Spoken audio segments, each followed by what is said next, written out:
जय हिंद, नमस्कार। आप देख रहे हैं मरुभूमि न्यूज में आपका साथी गोपाल सिंह राजपुर। खबर बालोतरा से है। आपको बता दें कि साथियों, ये खबर जो मैं सुनाने जा रहा हूं उससे पहले एक आपको कहावत बता दूं।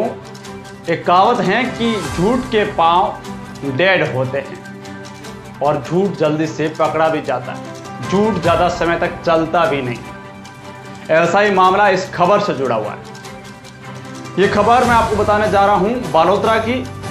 आज से ठीक 1.5 महीने पहले एक ऐसी घटना घटित हुई जिसने सनसनी फैला दी थी, जिसके बाद बालोतरा पुलिस के भी हाथ पांव हैं वो फूल गए थे, क्योंकि एक दिन दहाड़े एक व्यक्ति का गला रेता गया।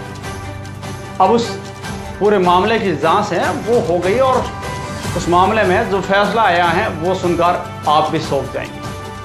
आपको बता दें कि 1.5 माह पहले एक ऐसी घटना हुई थी जिसको सुनकर हर कोई हैरान था। ये घटना हुई थी, उस घटना में जिस व्यक्ति की तरफ से मामला दर्ज करवाया गया था वो व्यक्ति था प्रताप दान, जो शीतलवाना के एक गांव का निवासी था। शीतलवाना तहसील के अनुरूखा गांव आता है और वहां का वो प्रताप दान है, वो निवासी था। और प्रताप दान ने 28 अप्रैल को एक मामला दर्ज करवाया था और उस मामले के अंदर एक भूखा भगत सिंह के मलाराम जाट के ऊपर आरोप लगाए थे कि उसने मेरे साथ हैं वो मारपीट की और मेरे जेब से 1700 रुपये भी निकाल के ले लिए। मुझे गर्म लोहे के सरियों से मारा गया और पीटा गया। सरिये तपा कर मेरे शरीर पर दागे गए और उनके शरीर पर दागने के निशान भी थे। लेकिन ये घटना क्या थी वो मैं आपको बताता हूँ। ये घटना थी 25 अप्रैल की।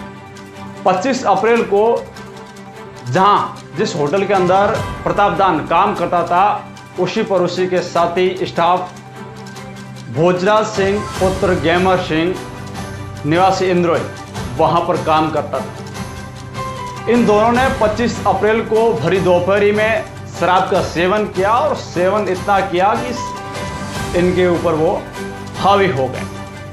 इस नशे के अंदर दोनों के बीच में आपसी क्रय हो गई और गाली गलौज तक पहुंच गई, जिसके बाद आरोपी भोजराज सिंह ने प्रताप दान पर जो रोटी बनाने का सिमटा होता है लोहे का, उस सिमटे से गर्म सिमटे से काफी वार की और उस गर्म सिमटा होने की वजह से उसके ऊपर सरिये दागने जैसे निशान भी बने।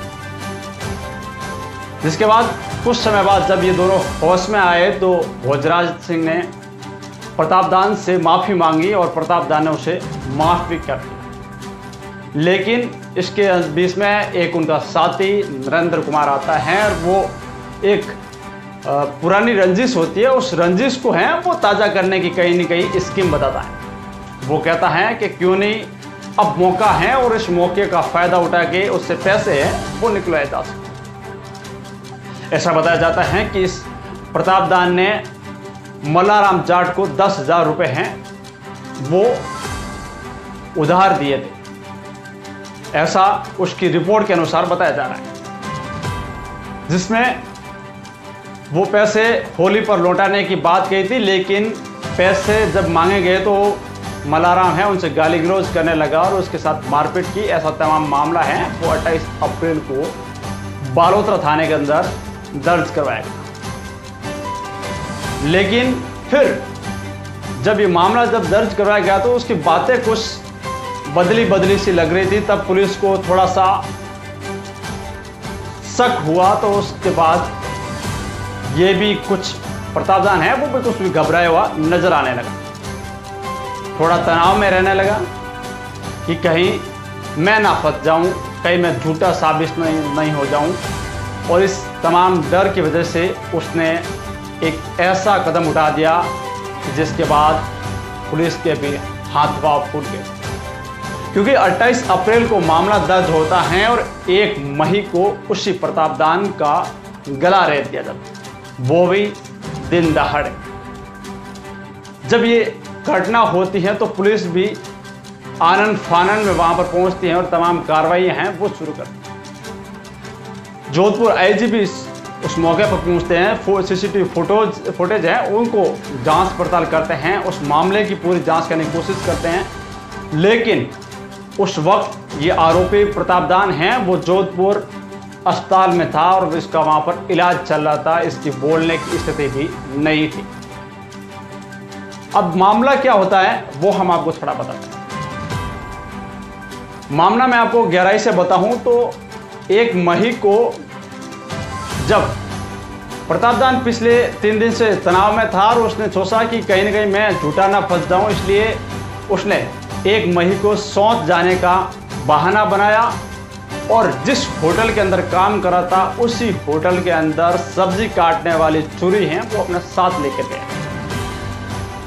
जिसके बाद उसने पहले अपने साथी को फ़ोन किया और फ़ोन के माध्यम से बताया और वहाँ पर चिल्लाने की उसने आवाज़ की और बोला कि मुझे मल्लाराम है वो मेरे ऊपर है वो मारने की जो नज़र है उससे आया है और मेरे ऊपर वार कर रहा है, मेरे साथ हाथापाई हो रही है, मेरे साथ मारपीट कर रहे हैं, कहीं नहीं ये मुझे मान ना दे, ये बात बताएगी। तो साथी भी आनंद फाना में वहाँ पर पहुँच गया। लेकिन इसने क्या किया कि पुरानी रंजिश में जैसे वो डरा हुआ था तो उसने उस छुरी से अपना ही गला रेत के उस चाकू को वही फेंक दिया। ये जब घटना पुलिस ने देखी तो पुलिस के सामने तथ्य तो साफ हो चुके थे, लेकिन इस आरोपी से पूछताछ करनी जरूरी थी क्योंकि ये आरोपी हैं वो जोधपुर में भर्ती था अस्पताल में जहाँ पर इसका इलाज चल रहा था। तो पूरी जांच के बिना पुलिस है वो तथ्य बाहर नहीं दे पा रही। लेकिन अब 1.5 माह बाद जब उसकी स्थिति कुछ ठीक हुई तो तमाम इन बातों के ऊपर जब जांच हुई तो उसने ये बात स्वीकार भी कर। मल्लाराम को कहीं न कहीं झूठा फंसाया जा रहा था कि अपने बीसी कलह के अंदर जो नशे के अंदर कलह हुई थी उस कलह में मल्लाराम को फंसा के उसके अंदर जो बकाया पैसे थे उनको लेने की इन्होंने सोची थी। ये उनकी जो उन्होंने जो बात ठानी थी वो बात कहीं ना कहीं उनकी कारगर नहीं उतरी और उसके बाद डर के मारे उसने खुद का ही गला है वो रेत दिया। अब झूठ का पर्दा है वो हट चुका है, सच है वो सामने आ चुका है और आरोपी एक को पहले भी गिरफ्तार कर दिया जा चुका है और अब पुलिस आगे इस आरोपी पर भी कार्रवाई करे। इस घटना को आपने उस वक्त कैसे देखा था हमें कमेंट करके ज़रूर बताएं और हमें ये भी बताएं कि क्या इस प्रकार से किसी निर्दोष को फंसाना सही है। कितनी बड़ा है जो इसने गुनाह किया है इस आरोपी ने कि अपना गला भी रहता, पुलिस का समय है वो भी बर्बाद किया और साथ ही साथ एक व्यक्ति को झूठा फंसाने की भी कोशिश की। तमाम खबरों के लिए जुड़े रहे मरुभूमि न्यूज़ के साथ। अगर आप हमारे फेसबुक पेज पर देख रहे हैं तो फेसबुक पेज को फॉलो कर दें और यूट्यूब पर देख रहे हैं तो चैनल को सब्सक्राइब जरूर कर दें। तमाम ऐसी खबरें हैं वो हम आपके सामने लाते रहें। धन्यवाद।